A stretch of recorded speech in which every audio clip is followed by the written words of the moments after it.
Assalamu alaikum ve rahmetullahi ve berekatuhu kadarlık Facebook'taki dünyanın her kaysi çaylardaki kadındaşlarım. Hemenlarınki muşu vakti ve bunun liginki vakti bu dünyalıqı ve o dünyalıqı her iki alemdeki bəxet saadetlerine tolsun. Ben Abdülaziz Beş Toğrak Kırındeşinla İstanbul'dan Zeytun burundaki üyemden sizlerge Allah'ınki cennet salam boğan Esselamu aleyküm ve rahmetullahi ve berekatuhu degen salam bilen bugünkü bu İslam tarihi degen kitapdan kılıvatkan Facebook sin dersimizden 20'sini 7. bab tutuk. İslam medeniyeti degen babda 3. mezmun sanat ve binakarlık babıda İslam sanatının türleri ve binakarlık doğruluk 4.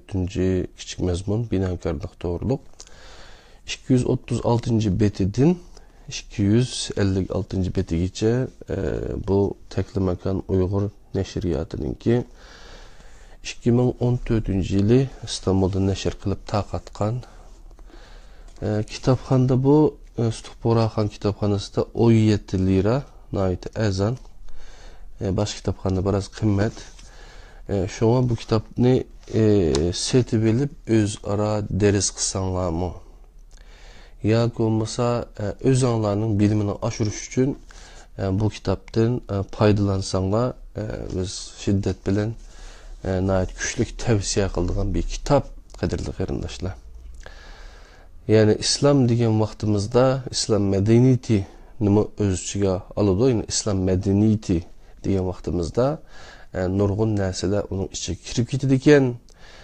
Biz şuna bu tariximizni yaxshi bilsek, dunyoga qanday töhbelerini qo'shganligimizni, insoniyat oldida yuzimizdagi tuvan bo'lmay yashagan vaqtlarimizning ba'ligini bilsek, inshaalloh tarixninki bizga foydasi tegadi qadrli qarindoshlar. Açıq savaqlı bo'lsa yekunlamaydi, bo'lmaydi. Bugün yani işxanadan tedbir şirketimizde tedbiriyay sin derslerinde 3. bölümde Erkin Sıdık akimizdinki tedbir neşriyatımız terbiyeden neşir kılıngan 5. kısım insaniyet galiplarının karakteri ve savakları degen dersini ügünüp öttük. Bu yerde psikologiluk, uruş doğruluk mezmunlarını sözlüdük kadirli qarindaşlar. Şuna biz bağan sırı kalımızını silkip etip dopumuzni, beşimizni elip aldığımızı kuyap durup oylanışkı tegişlik nurgun narsalar ba. Hoşumuzda tapmasak bo'lmaydi kadirli qarindaşlar.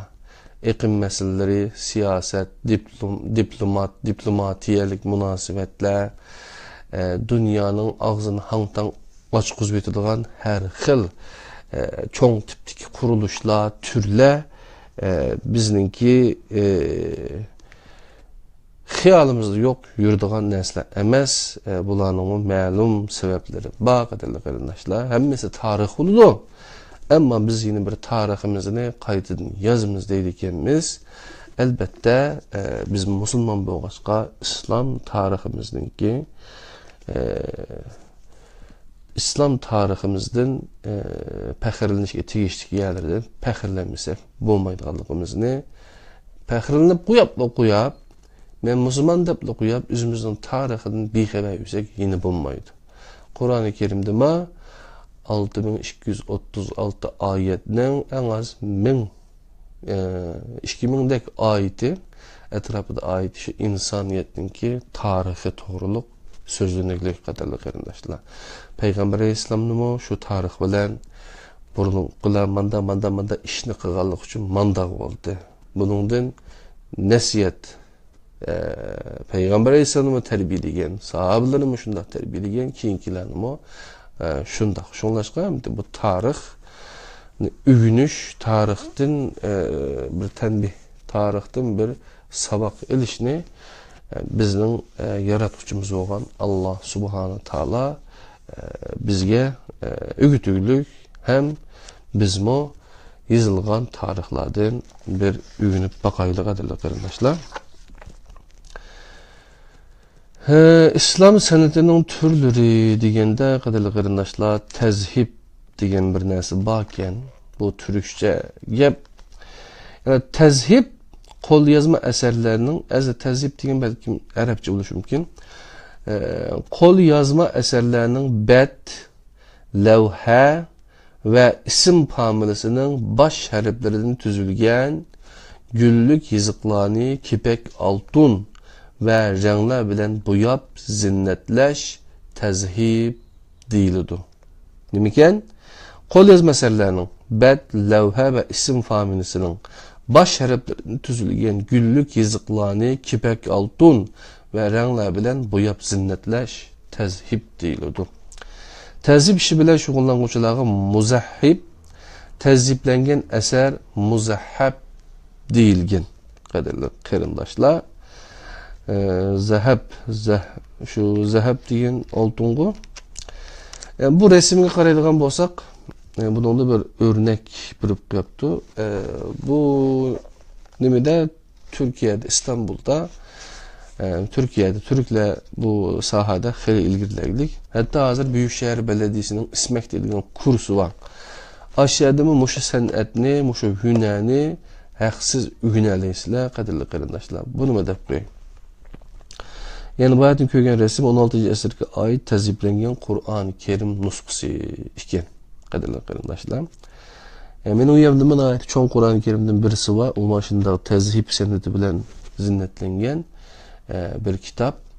Ben bunu 2-3 yıl burun kitap ve kültür fuarda Yermenkisi'de setip algan kol şu hattat Türkler adette hattatları bek dağlık, dünya içi dağlık tezhip mi elbette terakki kılgan. İslam medeniyeti kitaplara alaydı ehmiyet bergenlik üçün Müslümanlar yazgan kitaplarını güzel şekiller bilen zinnetligen. Tezhip en köp Kur'an yazıkları işitilgen. Bu haqda ayetlerini birbirinden ayrış üçün küçük yıldızlar, çiçek parçaları ve secde ayetlerini ayırıp köstüş üçün işitilgen gül şekillik zinnetlerini misal kılıp köstüşke buludu. Tezhipnin İslam dünyasına tarqılışı da Uygur sanatçılar büyük rol oynayan. Uygur sanatçılar da batıdı. Mongol ve Tümür devrinde İran'da oturuğa çıkan tezhip sanatida Uygur Türk tesiri roşen körülgen. Büyük Selçuk ve Anatoliya Selçukları devrinde tezhip sanatı terakki qilishga davom qilgan. Samarqand, Buxara, Xiva, Tebriz ve Hirat'taki zinnetleş yerleri nait muhim eserlerini oturuğa çıkargan. Osmanlı tezhip sanatı Anatoliya Selçuklarının bir davamı bulup terakki qilgan. Kanuni Sultan Süleyman devrinde Hirat ve Tebriz'den kelgen tezhip ustaları Osmanlı zinnetleş sanatiga töhpe qoşkan. Tezhipte en köp çiçek ve yupurmak şekilleri işitilgen. Asma yupurmakı, yıldız çiçeği, niluper, laligül ve başka çiçekler naiti estaydil ve inçkilik bilen işitilgen. 19. əsrdə lonqa, teştek yoki sibet içinde kuyulgan yupurmak ve çiçekler köp kullanılgan örneklerdir. Hem de ikinci küçük tema hüsnü hattatlık. Xat lügatda yazık ve şekil degan ma'nolarni bildirir. Atalgı cihetdeki ma'nosi Arap yazıkları bilen güzel yazış san'ati degan ma'nolarni ifodalaydi. Yani Türkler xat san'ati deydi. Biz bu ma'no haqida to'xtalamiz. Bu san'at hunar türü husnü xat deb atalmoqda. Xat san'ati bilen shug'ullanuvchi kishilar xattat deyilmoqda. Bu xattatlikni o'rgangan ba'zi singillarimiz bor. Yani chiroyli yozadi, Facebookda ko'ramiz. Men kichik chig'imda dadam rahmatlikmi meni kurslarga biribdi. Men bu xattatlik kursiga qatnashgan. Yani aldığına resim çizişe katlaştım. Onundan keyin xattatlıkka katlaştım. Şu xattatlık odatda bizimki to'liq o'tirdiki ustozimiz nihoyat chiroyli yozibdi. Ismi yozirmi ismdi bu Abduqayyum. Bu ustozimiz bizga har xil xat yozish turlarini o'rgatgan. Nima deydi desanglar, xattat odam deydi. Bir ishni nihoyat astoydil qiladi, odamni eg'ir bes qiladi. Bu san'at odamning umrini uzun qiladi. Degan, ya'ni xatning o'zi xattatlikni uzun qilmasligi mumkin-da, odam o'zininki ko'nglini, kayfiyatini tanishadigan, xatlarni chiroyli yozadigan, chiroyli gap qiladigan, manda bir ish bo'lishi mumkin. Arab yoziqi o'tmishdagi musulmon xalqlarning o'rtaq yoziqi bo'lib ishlatilgan. 8-asrdan boshlab bu yoziqni bir san'at turi sifatida taraqqiy qildirish boshlangan. Xat o'rnaklari kitoblarda bo'lib qolmasdan kitoba, parpurqachilar, madaniy yodgorliklar va binokorlik qurilishlariga yozilgan bo'lib, xat san'atida harflarning shakllari, cho'ng kichikligi va ishlatiladigan yerlarga qarab yangi nusxalari barliqqa kelgan. Bu tadqiqotlar natijasida kopi deb atalgan bir xat turi nusxasini o'tirg'i chiqargan. Yangi xat nusxalarini tepish uchun tadqiqotlar davomlashtirilgan. 13-asrda Bag'dodda 6 xil xat nusxasi ijod qilingan. Bular sulus, nasx, muhaqqaq, rayhoni, tavki va rika qatorliqlardan iborat. Selçuklular tarafidan ishlatilgan xat nusxalarining beshida kopi deb atalgan burjak xat turi bor. Yumaloq shaklli sulus nusxasining dekoratsion shakliga keltirilishi tavki nusxasining chiqishiga sabab bo'lgan. Diniy va ilmiy xatlarda 10-asrdan keyin ishlatilgan yumaloq xat nusxasiga nasx ismi berilgan. Xat san'atida ishlatiladigan xatlardan boshqa diplomlarda rika, perbanlarda divani, Osmanlı maliye tizimlikida siyah xat nusxalari ishlatilgan. Kopi nusxasidan kelib chiqqan muhaqqaq nusxasining ishlatilgan rayhoni va harflarning shakli o'zgartib yasalgan rasm nusxasi qatorliq turlari bo'lgan. Miniatyur naqqashchilik. Qo'l yozma kitoblarni zinnatlash uchun ishlatiladigan ko'p ranglik va kichik tipdagi rasmlar miniatyur deyiladi. Türk dünyasida miniaturga naqish, miniatur bilan shug'ullanuvchilar naqqash deb atalgan. Naqqashchilik zinnatlash bilan izohlashni asos qilganlik uchun nur ko'langisi va uyg'un ranglarni ishlatish talab qilmagan. Tunji miniaturlik qo'lyozmalar 11-asrning o'rtalariga, oxirlariga oiddir. Onun bilan birlikda Misrda hayvon terisi ustiga chizilgan ba'zi rasmlar qadimki zamonlardan bir miniatur san'atining borligiga dalil bo'la oladi. İslam naqqashchilik san'atida Uyg'ur rasmining cho'nqur ta'siri bo'lgan. Uyg'ur rassamlar 9-asrdan boshlab Bag'dod, Maraga, Tabriz qatorliq musulmon shaharlarga berib, naqqashchilik san'atini yuqori pallaga ko'targan. Selçuklular, İlxanilar ve Osmanlılar bu san'atni taraqqiy qildirgan. İlxonlar davrida boshqa kitoblarga o'xshash diniy kitoblarmi naqqashlar bilan bezalgan. Selçuklular Bag'dodda tunji islom naqqashlik maktabini ochgan. Osmanlılar davrida Baba Naqqash Osman, Levni qatorliq buyuk naqqash ustalari yetishib chiqqan. Allah razı olsun canım ana. Naqqashlar hikoya, she'r va tarixning jonliq bir misoli bo'lgan. Bir naqqashga qarab san'atkor yashagan jamiyatning urf-odat, kiyim-kechak va binokorlik qurilishining o'ziga xos aloyidligini ko'rib olg'ili bo'ladi. Osmanlı naqqashchiligida umumiy jihatdan inson rasmlari, tarixiy voqealar, saroy hayoti va urush maydonlari tasvirlangan. Resim ve heykel. İslam barlıqqa kelgan davrda insonlar ilgili odatlanib qolgan butlarga cho'qinib qilish endişesi bilan resim ve heykelchilik cheklangan. Bu cheklama payg'ambar alayhissalomning kunimizgacha ibodatxonalarda ijro qilingan. Buningga ergishib jonliq narsalarning rasm ve heykellarining o'xshashini sızışqa ruxsat qilinmagan. Bunun aksicha mabadlarning sirtidagi binolar ve turmush buyumlarga ruxsat qilgan. Sahabeler devrida çoqunishni maqsad qilmagan inson ve hayvan resimleri bar narsalar ishlatilgan. Masalan, Hazreti Ömer bastırgan tengi pullarının bir tarafida kelime tevhid, yana bir tarafida Vizantiya imparatorunun resmi bolgan. Hükümdar saraylarida ve baylarının öylerida resim ve heykeller bolgan. Masalan, bazı Emevi saraylarida ayal ve hayvan resimleri bolgan.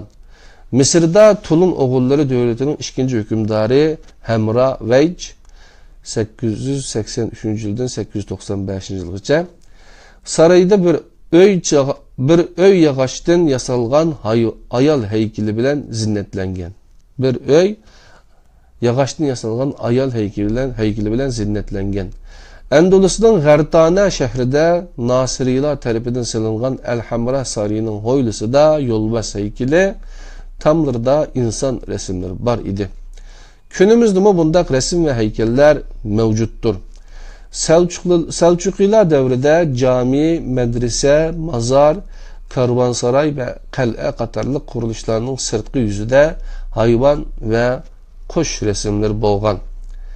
Muzika, hemdeki mezmun muzika. Peygamber Aleyhisselam devrinde toy ve bayram katarlık kuşallık güllerde dapçelenip nakşe eğitilgan. Çünkü Medinelik Müslümanlar hicret ceryanında Peygamber Aleyhisselam'ı dap celip karşı ağan. Peygamber Aleyhisselam bu işlerini çekileş pozisyonu boğmagan. O Kur'an'ın en güzel şekilde okuluşunu tavsiye kılgan. Bu devirde bazı müziki saymaları yazılıp işletilgen. Emeviler devrinde müziki sahasında mühim terekkatla boğan. Müziki esbapları da İranlıkla işletilgen od ve tarılık saz mizabe koşulgan. Udne İslam medeniyetiga İbn Sureyc isimli bir Türk ekirgen. Umaviler devrede Mekke ve Medine İslam dünyasında müzikinin en terakkigan şehirler arasına kirgen. Bulup mu Medine'de müzik dersi birdigan konservatörlere okşaydigan eslihalar bar boğan. Medine'de terbiyelengen ayal muzikantlar saray ve mihmanxanalarda işirgen hem iş hakkımı yukarı boğan. Emevilerge okşaş başka Müslüman devletlerde mi müziki ve muzikantlara ehmiyet verilgen. Mesela Abbasi halifesi Harun Reşid 786 yıldan 809 yılgacha devrde sarayda bir grup muzikantlar var idi. Yeni bir tepten Abbasi halifeleri özleri bir vasıta müziki bilen şugullangan. Mesela Halife El-Vasik 842 yıldan 847 yılgacha 100'ge yakın ahang icad qilish bilan birga yaxshi bir ud çalg'uvchisi idi. Hac mevsimi İslam dünyasının her qaysi rayonlaridan kelgan muzikantlar hüner ve kabiliyetlerini ko'rsatadigan bir mevsim idi. Mekke ve Medinelik şairler, hacilani, ilahiler dini nakşa bilen karşı ağan. Hac vaxtida meşhur şairlerinin şiirleri ahangı silinip okulgan. O'rta asrda muziki nazarisi bilen şugullangan meşhur kişiler var idi. Bu vaqtda Farabi, İbn Sina ve İbn Rushd okşaş peylasuflarını misal kılalayımız. İslam dünyasında muzika bulup mu tasavvufi sahalerde keng işletilgen. Mevlevilerde sema, Bektaşilerde semah murasimlerini misal kılalayımız. Müzik sahasında Osmanlı devrinin ayrım bir ehmiyeti var. Bu devrde müzika dini müzika ve dinin sırtındaki müzikide ikiye ayrılgan. Dini müzika kadar camilerde okulgan Kur'an-ı Kerim, mevlid, ezan ve kâmet hanıkalarda eğitilgan münacat, Mevlevi murasimleri, Bektaşilerin cem murasimleri ve ilahilerini misal kılalayımız. Harbi müzik ve klasik müziklerden sırtındaki müziklerini teşkil kılıdı. Harbi müzik ve klasik müzikler din sırtındaki müziklerini teşkil kılıdı. Kadirli kıyırdaşlar, kolumuzdaki bu kitap birlikte öğrenimimiz İslam tarihi Profesör Doktor Muhammed Özdemir, Profesör Doktor İbrahim Sarıcan, Profesör Doktor Seyfettin Ershahin degan ustozlarninki yozgan kitib ekan, qadrli qarindoshlar. Klassik Türk muzikisi Osmanlı berpa qilgan original bir türdür. Enderun'da üyütüldüğün bu müzik türü içinde Sulakzade, Yusuf Dede, Derviş Ömer, İtri ve Hacı Arif katarlık büyük müzikanta yetişip çıkan. Bu müzik türleri Balkanlardan Hindistangacha, Kavkazlardan Arap yerim aralığıcı bo'lgan Osmanlı hakimiyeti astidagi cemiyetlerinin müzik düşüncesiga ta'sir ko'rsatgan. Klassik Türk muzikasiga o'xshash mahtar muzikasining sirtqi dunyo ustida ta'siri bo'lgan. Osmanlı davrida ko'p xil muzika chalg'ulari ishlatilgan. Keman, ravob, klassik kemancha, qaboq kemane, kopuz, tambur, ud, qanun, qo'ng'iroq, qo'shiq, köz, dumbaq, qudum qatorliqlarni misol qila olamiz. İslam dünyasida bo'libmi Türklerde muzika ruhiy kasalliklarni davolashda ishlatilgan. Kasallarning ahvoliga qarab muzika chilingan. Qadrli qarindoshlar, endi binokarlik to'g'riliq mazmunlarga o'timiz.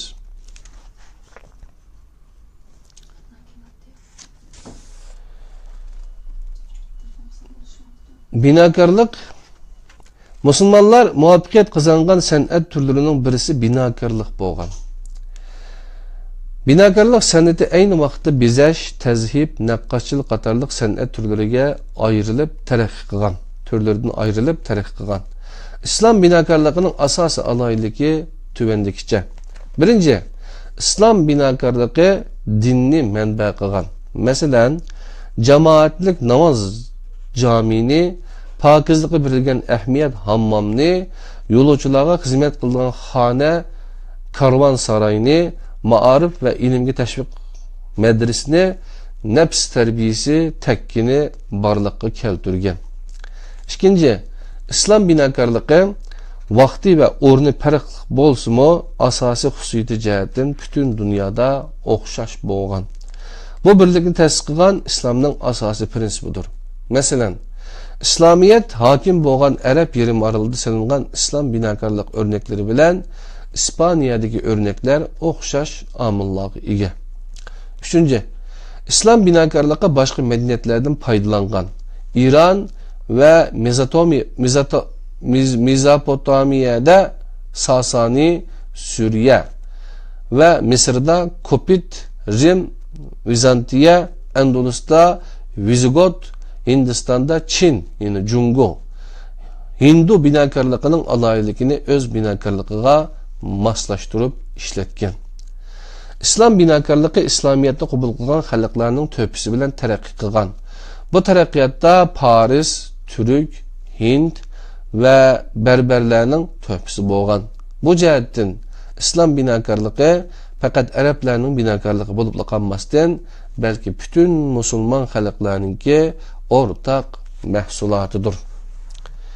Dördüncü, İslam binokarligi iklim ve kuruluş materyallarına qarab şekillengen. Mesela camilerinin eshik ve derizleri issiq iklimlarda kengri, soğuk yerlerde tar ve küçük yasalgan. Aynı şekilde ögzü kısmı issiq ve höl yığın az bulduğun iklimlarda tüz yoki yanto, qishda qar köp yağılgan mezgillerde tik qilib selingan. Yeni bir tarafından quruluş materyalları mı her xil bo'lgan. Mesela yağaç köp bo'lgan yerlerde yağaç, taş köp bo'lgan yerlerde taş, bular bo'lmagan yerlerde kisak ishlatilgan. İslam binokarligi qad ko'tarib tug'an asosiy merkezler Suriye, Irak, Şam, Misir, Hindistan, Maghrib, Şimali Afrika, Endülüs ve Türkistan'dan Balkanlargacha bo'lgan Türk dünyasıdır. Peygamber aleyhisselam hayat vaqtida Medine'de silingan cami, keyingi davrlarda bina qilingan camilarning tunji o'rnigidir. Umayyalarning islom binokarligida ilib borgan faoliyatlari Abbasiler, Türkler, Parisler ve başka Müslümanlar tarafından terakki kıldırılıp davamlaştırılgan. Emeviler devrideki binakarlıkta yeni bir nerse icat kılışka karaganda başka binakarlıklar bilen birleştirilgen bir uslop yaratılgan. Bu hanedan Şam'dan başlap hakimiyet yürgüzgen topraklarda köygen eserler aldı da İslam medeniyetini üstün kılış üçün binakarlığa alaydı ehmiyet bergen. Bir manada Paris ve Helen seneti aldı da İslam senetini terakki kıldırış üçün mesuliyetini üstüge algan. Bu devirde binakarlık bilen birge İslam senetinin asası kurulup asas prensip ve kaideleri belgilengen. Ömeviler binakarlık asası materyalları da taşını asas kılgan. Zinnetleşti Arap usulü insan ve hayvan figürlerini asas kılgan. Yani gümbez bilen at taksi ve jumalak tılımlıq sul kemer eslehelerini muvaffakiyetlik işletken. 4 çasılık munalar yasıgan. Arap, Berberi ve İspaniliklerden terkip tapkan Endalus cemiyeti de üzüge has eserlerde oturup koygan. Endalus binakarlığı asası cihetten Ümevi binakarlığının devamı boğan. Bunun bilen Kurtube Ulu Cami'deki koş kavetlik boşluk egmisi ve jumalak şekillik egmile yeni hünerler idi. Bu binakarlık seneti Rim senetinin devamı boğan Vizigot binakarlığından kalgan. Abbasiler paytaxtının Şam'dan Bağdat'a yani Paris ve Arap dünyasının kesişidiğen noktası yetkiliş bilen İslam sanat ve medeniyetinde köplegen özgürlükler boğan.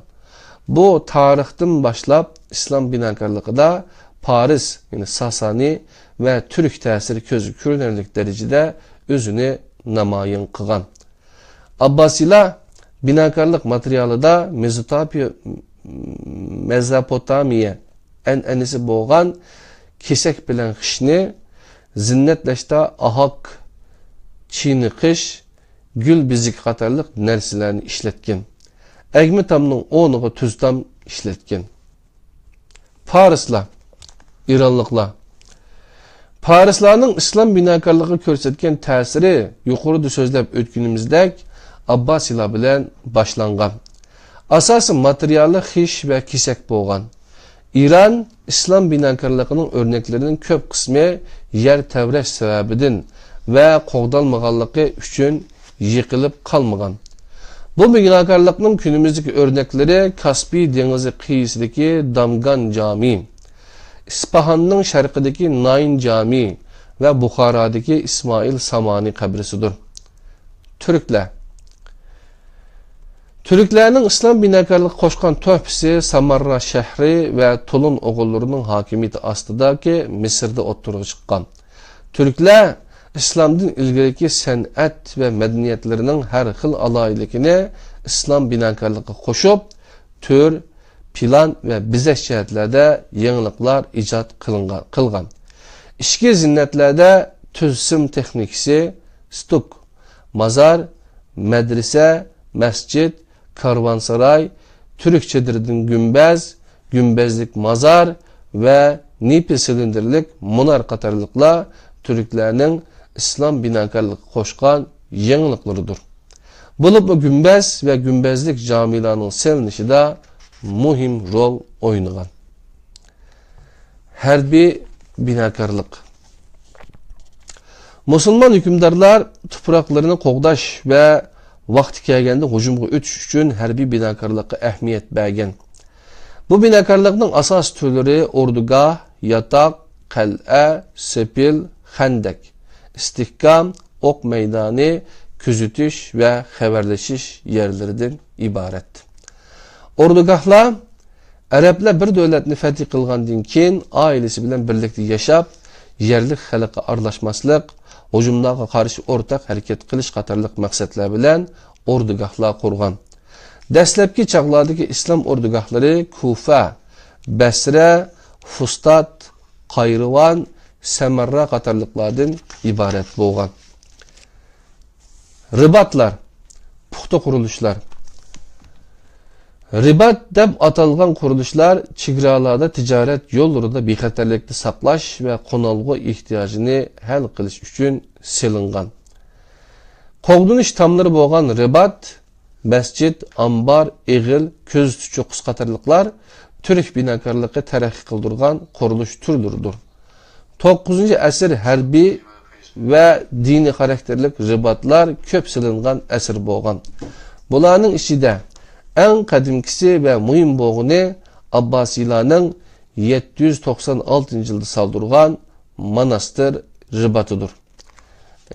Ribat yani qarorgoh qarab baksak bu ribatken qadrli qarindoshlar, yani kuzatish nimasi ekan, munari ekan.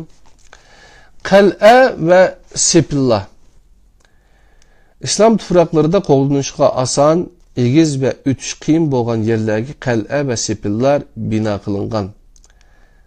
Bu Xo'shab qal'asi ekan, bayatdan ko'rsatgan rasm hozirgi Turkiyaning Van rayonida debdi. O yani biz köydükmü, köygen buluşumuz mümkün. Qal'a ve sepillah. İslam tuproqlarida qo'g'dinishga oson, egiz ve o'tish qiyin bo'lgan yerlarga qal'a ve sepillar bino qilingan. Masalan, bu vaqtda Fatimiylarning Tunis sohilidagi Mahdiya qal'asi, Andalus Amaviylarining Omaz qal'asi bilan Qayaqil qal'asini misol qila olamiz. Anatoliyadagi aholi joylashgan yerlardami ko'p sonda qal'a yasalgan.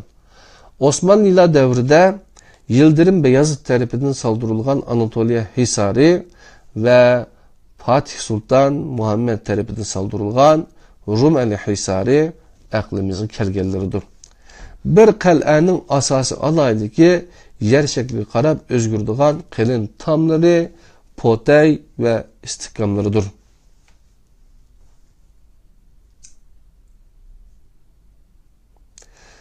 Xalq binokorligi. Saraylar. Emevi xalq binokorligining muhim qurilishi cho'l saraylari xaliflar tarafidan hokimiyat markazining sirtiga bino qilingan. Emevi saraylarining asosli qurilish materiali tosh va kesak bo'lgan. Bu xil qurilishlarning o'rnaklari birisi Iordaniyadagi Qusay Amra sarayidir. Xalifa Valid tarafidan bino qilingan bu saray ov ve hammam qasri qilib bino qilingan.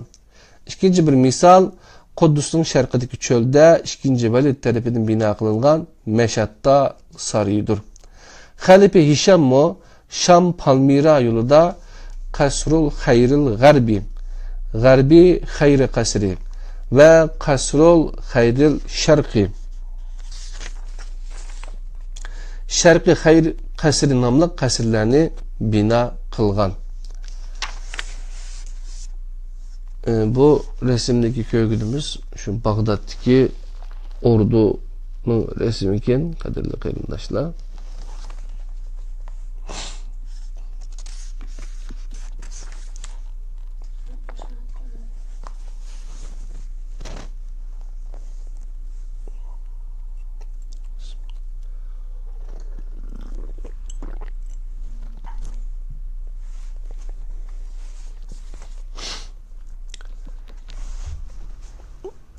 Abbasiylarmi saray qurilishi ahamiyat bergan. Shu davrning o'rnaklaridan birisi Karbala yaqinidagi Uqayr sarayidir. Samarra yaqinidagi Yalkuvara sarayimi xalifa Mutawakkil tarafidan 854-yilda Dijli qirg'og'ida bino qilingan. Javsaqul Xaqonimi xalifa Mutasimning mashhur bir turk qo'mondoniga saldirgan sarayidir. Andalus'taki Elhamra Sarayı İslam binokorligining shoh asarlaridan birisidir. G'artana 14-asrda bino qilingan bu asar 3 bo'limdan tarkib topgan. Bular sultanning da'volariga qaraydigan va xalqni qabul qiladigan mashvar, maslahatlashadigan yer, taxt o'ylisi, rasmiy kishilarni qabul qiladigan divan ve haremden ibaret. Çıraylık taxt ve körkemlik dekorasyonlar bu binalarni ahamiyatli qilgan. Saray binakarlığı Selçuklulardan ilgiriki Türk İslam devletlerinde devam kılgan. Karıxanilarning Tirmizi sarayı, 4 ayvallık çağısı hoyla, zinnetleş qatarlıqlar Anatoliya Türk bizekçilik sanatiga başlamçılık kılgan. G'aznaliklarning lashkari Bizir sarayı, saray binakarlığı muhim bir misaldır. Sarayda ayvallık hoyla ve bulun çoqqulları selingan. Selçuklulardan günümüzge yetip kelgan saray örnegi Konya'daki Alaydin taxtidir. Osmanlı saray binakarlığının muhim örneki bolgan Topkapı Sarayı'nın tunji qismi Fatih Sultan Muhammed tarafidan bina kılıngan bulup, vaqtning o'tishi bilan har qaysi bölümler qo'shilib kengaygan. Arq tarafiga tizilgan 4 hoyluda taxminan 60 ga yaqin bina var. Bular taxt, divan, harem, ish o'rni, cami ve harbiy binalardan ibaret bolgan. Sarayning atrofi sepillar bilan qo'rishilib, egiz sepillar bilan zinnatlangan. Sepilga 7 ayrim eshik o'rnatilgan. Hoylusida Çin'i qishliq taxt, Bag'dod ve Revan taxtları qatorliq maslahalar bilan günümüzde dünyanın en bay muzeylerinden biri hesaplanmakta. Evde medreselerken qadirli qarindoshlar, İslam medeniyetindeki medrese fikri ve medrese binakarlığını Türkler icat kılgan. Türkler medrese bilen halk binakarlığı ve dini binakarlığı yeni bir tür koşkan. Medresede muallim, okugucu ve işçi hizmetçiler üçün seyli kılgan bir hoylu silingan. Yine yağmur ve istiqti müdafiyalangan bir ayvan, soğuk günlerde ders verilgan dersxana, mescid, mazar ve okugucular yatıqı buluş talep kılıngan. Tunji medrese Türkistan'da kurulgan. G'aznalik Mahmud G'aznada, inisi Nasir İbni Sabuktekin Nishapurda birden medrese bina kılgan. Selçuk veziri Nizamul Mülk Alp Arslan, Melik Şah'nın emri bilen Nishapur, Tuz, günümüzdeki İspahan ve Bağdat'ta medrese açkan. Medreseler keyin tizlikte etrafı taralgan. 1232 yılda silingan Mustan Siriye medresesi uzun ve tik 4 bulunluq bir hoylunun yanında ayvan, bulanın arası da uçluk, işiklik ravakları bolgan bir kuruluş idi. Ravaklarının arkasında okuşlar üçün 2 qavatlik hujralar bina kılıngan. Anatoliya Selçuklurumu medrese kuruluşuna ehmiyet bergen. Anatoliya Selçuk medreselerinde taş işikçiliki, zinnet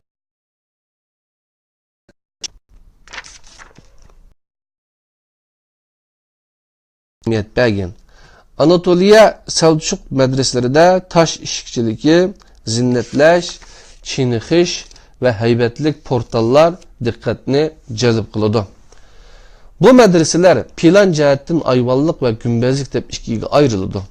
Gümbezlik kısımlarga Niksar yağı basan, Tokat yağı basan, Epyun Boyalıköy, Konya Karatay ve Kırşehir Caça Bey medreselerini misal kılalayımız.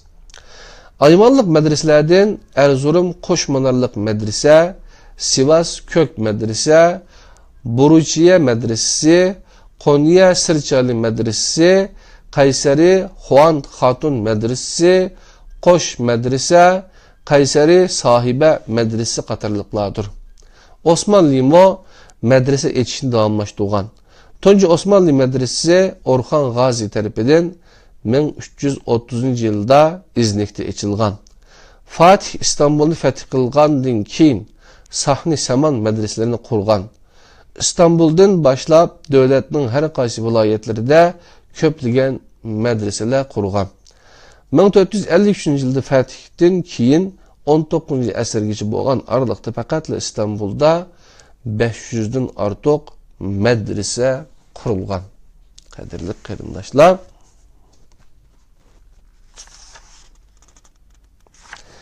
endi camiler.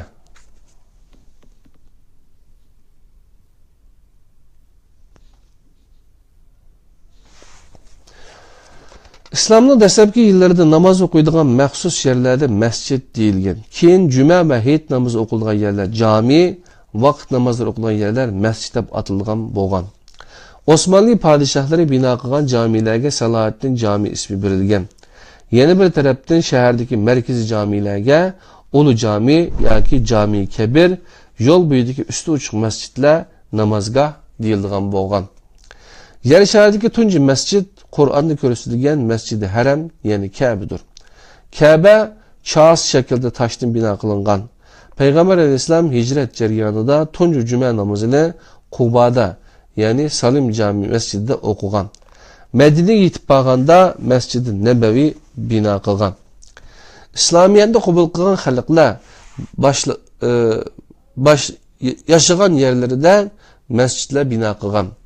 Bularning bir qismi qadimki ibodatxonalarni masjidga aylantirgan. Bir qismi yangidan silingan camiler binokorligi, qurilish materiali, zinnatlash va planlash jihatdan davri va rayonga qarab farqli bo'lgan. Camide asaslı qurilish materiali taş, xish, kesak, yağaç, bezeş ve ösümlük şekilleri, geometrik şekiller ve yazıqdan ibaret bo'lgan. Bir cami hoyla, namaz o'qilgan yer, mihrab, munbar ve munardan tashkil topgan. Hoylaga taç ishik deyildigan büyük ishikdan kirildi.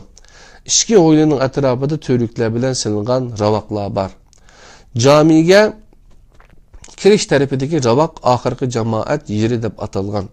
Hoylaning o'ttirisida odatda fontanliq ko'l bo'ladi. Asosliq ibodat yeri harim deyiladi. Harimning janubiy qismida mihrab bo'ladi. Mihrab namozning qibla tarafini ko'rsatadi. Mihrabning sol tarafida minbar bor. Camiga yana munar silinadi. Camida ayni vaqtda vaqtni belgilash uyi, muvaqqitona, medrese, kütüphane, mazar, doktorxona, karvansaray, sabil, içimlik suyu, tamakxana, imaret ve bazar qatarlıq qismına qoşulub bir kulliye şekillendirgen. Kulliye şekliga keltirilgan. Peygamber aleyhisselam davrida tunji silingan camiler kichik tipda ve masjid alayligiga ega emas edi. Peygamber aleyhisselamning uyi vaqtning o'tishiga ergishib kengaytirilib tunji cami shakliga keltirilgan. Medine Cami deb atalgan tunji qurilish chas şekilde kesak bilan silingan oddiy bir cami edi. Başlangıç davr İslam camilerinde Medine Cami qurilishi takrorlangan. 4 xalife davrining en qadimki camileri Mezopotamiyada Basra, Kufa, Pustat, Amir camileridir. Tunis, Şam, Kuddus qatarlıq mühim şehirlerde bina qılıngan camiler transpet quruluşlarıdır. Qadirli qarindoshlar, biz hazır bu İslam tarihi degan taklimakan Uyg'ur nashriyatidan nashr qilingan 2014-yili İstanbulda aşı kitapdan mezmunlarını ko'ryapmiz. Qadirli qarindoshlar, yana bir qancha bet mezmun bor. Sizlardan sabringlarni tilayman.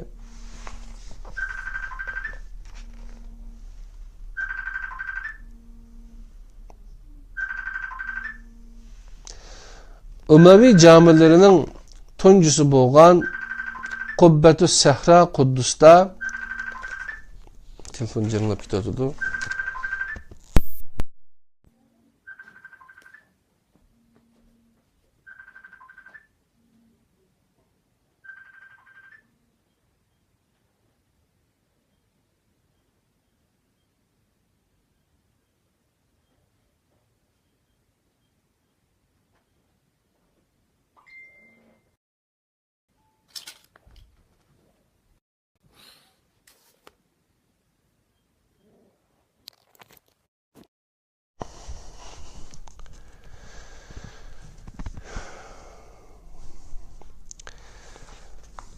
Yani Umaviy camilerinin tuncusu bo'lgan Qubbatus Sahra Quddusda 691-692 yıl arasında silingan. Merkezi 8 qirliq qilib planlangan. Bu qurilishning zinnatlanishida Akantus, asma yupurmak özüm sapları ve kanatlı hayvan figürleri kullanılgan. Ümevi dini kuruluşunun en mühim örneği, taşkı güzelliği ve heybetli görünüşü boğan Şam Ümevi camisidir. Bu kuruluş 706-715 yıllarda Saidni Johannes çirkavi yıkılıp ornuğa silingan. Keng hoylusu bar bulup, üç tarafi rabaklıktır. Hoylunun uğrap turduğun rabak egminin yüzündeki gül bizekleri de menzire, taht ve saraylar var. Yani Emevi Camii'ni biz kögen kadarlı kırındaşlar. Şam'da aydım 3 yıl, Suriye'de. Ben 1-2 yılda hep kaldım. Şeyde okuduk. Bularını köygendik. Endolus'ta İslam binakarlığını yerlik binakarlık seneti bilen birleştirgen mühim eser Kurtube Camisidir. Endolus cami ve kuruluşlarının üzgü has örneklerinden birini teşkil kılıdığan bu kuruluş Şam Emevi Camisi'ne okşaydı. Bu caminin en mühim alaylıki 2 kavetlik at taksi, tilimlik ve uçluk kemerleri bilen kızıl, ağ renklik taşlarının iştilgenlikidir.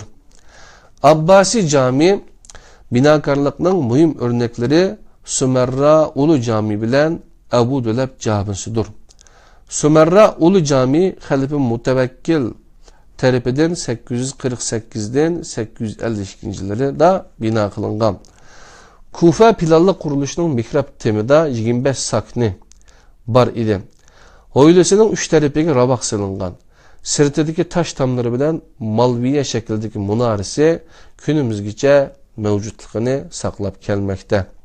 Malviye dep atalgan munar Silio şekli bilen Babil zigguratlarını hatırlatıdı. Teşhidin kenarındaki 2,5 metre kildiğen egri yol, igizlikye 53 metre boğan bu munarga at yaki işek bilen çıkkılı buludu. Kaderli kardeşler 53 metrelik munarga. Abbasilaga ait Tulun oğulları binakarlığı İslam binakarlığının Türkler tarafından yoğrulgan şeklidir. Tulun oğlu Ahmet Bey Kahire'de 877'den 879 yıllarda öz ismiga bir cami saldırgan. Cami bütünley Türk eseri bulup Sümerra Ulu Camisi'ne okşaydı. Pelempeyle eğir, uçluk kemerler bilen bir-biriga bağlangan. Bu şekli bilen Avrupa çirkav kuruluşuga tesir körsetken. Mısır'da hakimiyet kurgan Fatimiler 969 yıldan 1171 yılgacha de Tulun oğlu Ahmet Bey ve Kayrivan Seydi Uqba camilerini örnek kılıp körseteyimiz. Onlardan meşhur Ezher Camisi ve Akmer Camisi İslam binakarlığının mühim muvaffakiyetleridir. Cami kuruluşu da İran uslubumu özünü namayan kılgan. Bu uslubның en tipik örnekleri Kaspi Deniz kırgıdaki Damgan Cami ve İspahan'ın şarkıdaki Nayn Camisidir. Türkler İslam binakarlığının başka türlerine okşaş cami binakarlığını muvaffakiyetle kolu keltirgen. Tonca camilerde ma'lum uslublarını uçratqılı bolmasa-mı, amma keyingi vaqtlarda Türkler özüge xas bir uslub yaratqan. Bunun bilen musulmonlarga başlamışlık qilgan. Qaraxanilardan başlap o'ttirib chiqqan bu uslub Osmanlılarda en yuqori pallaga chiqqan. Qaraxanilar cami qurilishiga ahamiyat bergan. Qurilish materiallarida xish, zinatlaşda stok ishlatgan. Qaraxanilar cami qurilishinin asosli örnekleri Hazara Daguran Camisi, Mervi yaqinidagi Talxatan Baba Camisi ve Bukhara Kalyan Camisi qatorliqlardir. Hazara Camisi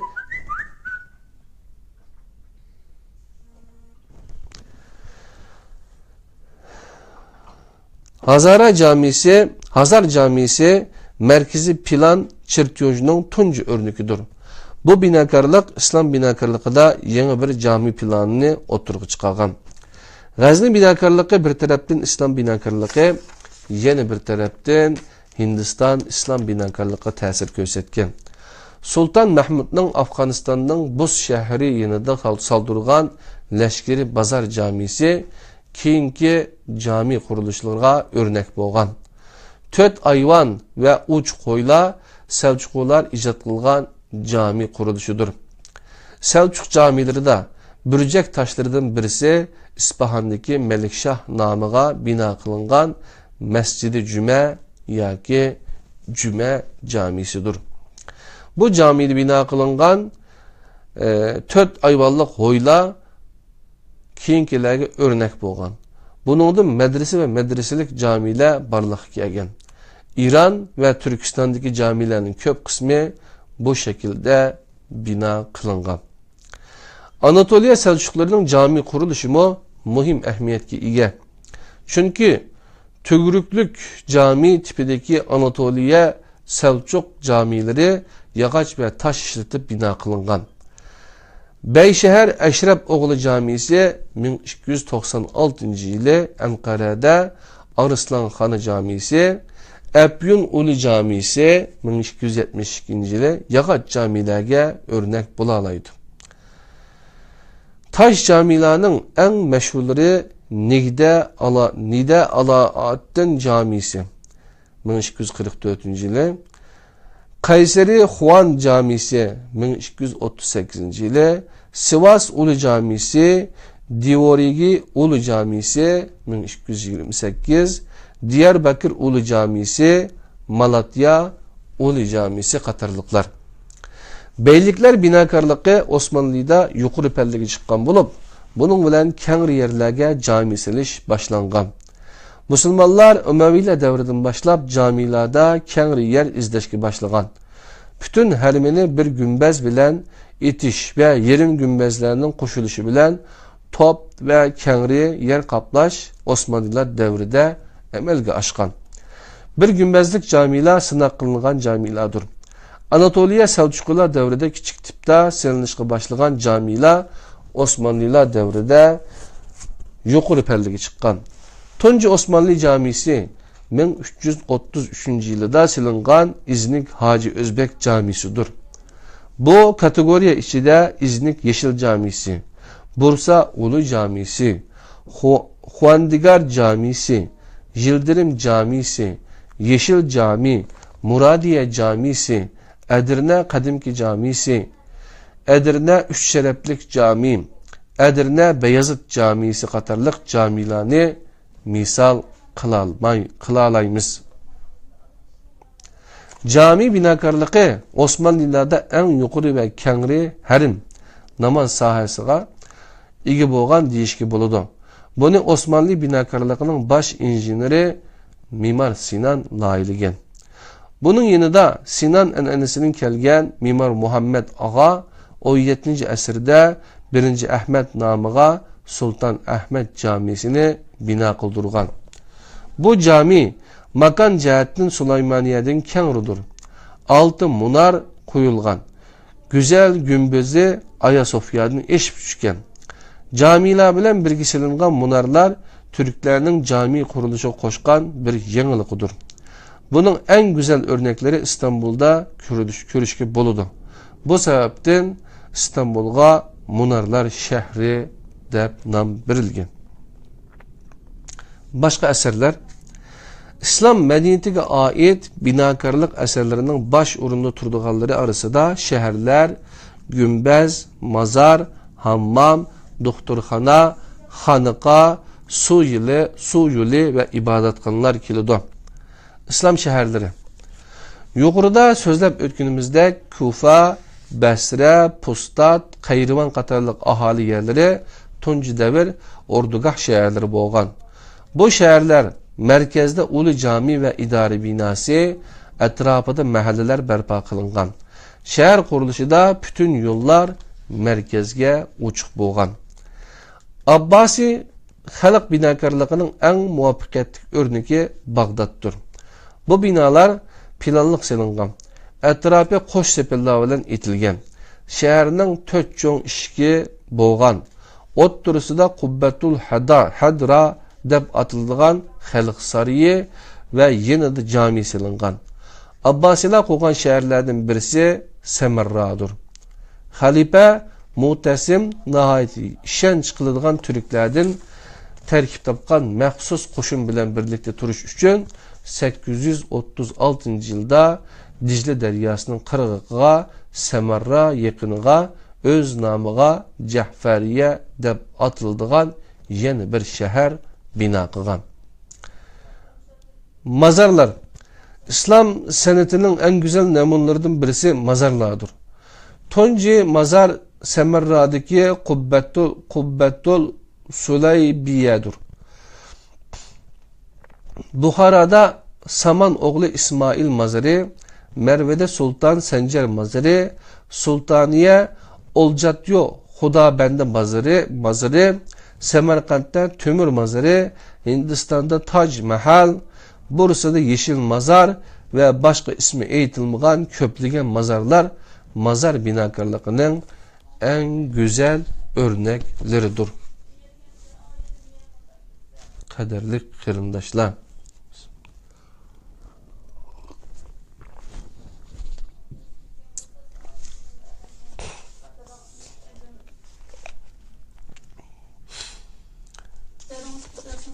Az kaldı. Yani bu İstanbul'un Elaqi Sultan Ahmet Camisi kadarlı kırındaşlar. Gümbezler bu binakarlık türü İslam dünyasına Türkler tarafından tanıtılgan. Gümbezler paşa, general, devlet reislerinden başlayıp hanedan əzalarının mazarı kılınıp bina kılıngan. Gümbezler kadimki Türk çedirlerinin renk yupurmaklarından paydalanıp bizelgen.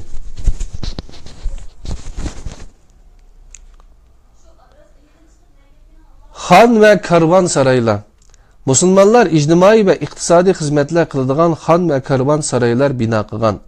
Bu yerlerde til, din ve ırk deb ayrımay hem ademge halis 3 gün hizmet kılıngan. Keyin 3 gündün artıq turgallardan pul elingan. Han ötenlerde yolcularının salametligi bilen birlikte bütün ihtiyaçlarını hal kıldığan yatakxana, aşxana, açlık ambiri, eğil, samallık, mescid, hammam, su gölçüki, doktorxana ve doruxana qatarlı kısımlar bolğan. Doktorxanalar. İslam binakarlık eserlerinden yeni birisi doktorxanalardır.